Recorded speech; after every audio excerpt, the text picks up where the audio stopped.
চলেন দেখে আসি বাংলাদেশ কত সুন্দর।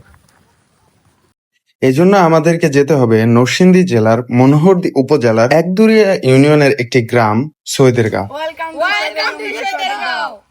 এখানে আসার পর একটা জিনিস সবচেয়ে বেশি ভালো লাগছিল, একদিকে তো বৃষ্টি পড়তেছিল গুড়ি গুড়ি, পাশাপাশি এখানে যে বাচ্চারা ছিল তারা খুবই কোঅপারেটিভ।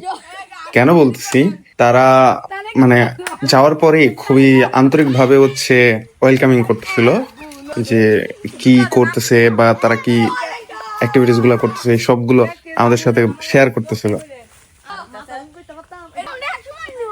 এই গ্রামেরই এটা একটা স্থানীয় মসজিদ, এর পাশে একটা ঈদগাঁও আছে। আর এটা এখানকার পাঁচ পীরের দরগা বলে পরিচিত। এই ঈদগার পাশে ওই দরগাটা আর কি। এই গ্রামটা আসলে অনেক সুন্দর, আর সবচেয়ে বেশি ভালো লাগছে এখানকার একটা মসজিদ আছে। মসজিদটা খুবই সুন্দর, বাইরে থেকে দেখে খুবই ভালো লাগতেছিল, ডিজাইনটা খুবই ভালো লাগতেছিল, এবং এই যে কালার প্রত্যেকটা কম্বিনেশনে খুবই সুন্দর করে সিলেক্ট করা। আর এই গ্রামে একটা জিনিস আরো বেশি ভালো লাগছে, এই গ্রামটা অনেক নিরিবিলি, মানে কোনো প্রকারের শোর শব্দ নাই। একদমই বলা যায় যে গ্রামের ভিতরের সাইডে একদম কোনো প্রকারের গাড়ি টাড়ি তেমন একটা চলতেছিল না। আর এখানে এসে ছেলেরা ফুটবল খেলে, এই এলাকার যারা আছে। এটা এখানকারই সরকারি প্রাথমিক বিদ্যালয়। যেহেতু গুড়ি গুড়ি বৃষ্টি পড়তেছে তাই সবাই আসছে এখানে ফুটবল খেলতে। আর এই পাশে পুরনো বিল্ডিংটা সৈয়দেরগাঁও সরকারি প্রাথমিক বিদ্যালয়ের, যেটা আবার 1935 সালে স্থাপন করা হয়েছে।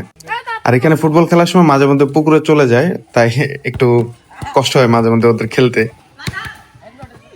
আর এই সাইডে ধানের জমিগুলা, এখানে প্রচুর পরিমাণে ধান আবাদ করা হয়, পাট আবাদ করা হয়, কোথাও কোথাও দেখলাম আমরা আখ আবাদ করা হচ্ছে। কিছুদিন যাবত টানা বৃষ্টি পড়তেছিল, আজকে একটু কম, তাও গড়ে গড়ে বৃষ্টি পড়তেছিল। এর মধ্যে কৃষকরা তাদের জমির যে ধানগুলা আছে এটা মানুষ নিয়ে লাগাইতেছে। আর এই ধানগুলাই তারা ডিসেম্বর মাসের শেষের দিকে বা শুরুর দিকে কাটাকাটি করবে, এরপর ইরি ধান লাগাবে। আর এই গ্রামে আসার পর কিছু টিনের বাড়ি দেখতে পেলাম। এখানে বেশিরভাগ জায়গায় পানি জমে আছে, মানে নিচু এরিয়া, যার কারণে পানি জমে আছে। আজ এই পর্যন্তই, দেখা হবে অন্য কোনো গ্রামে।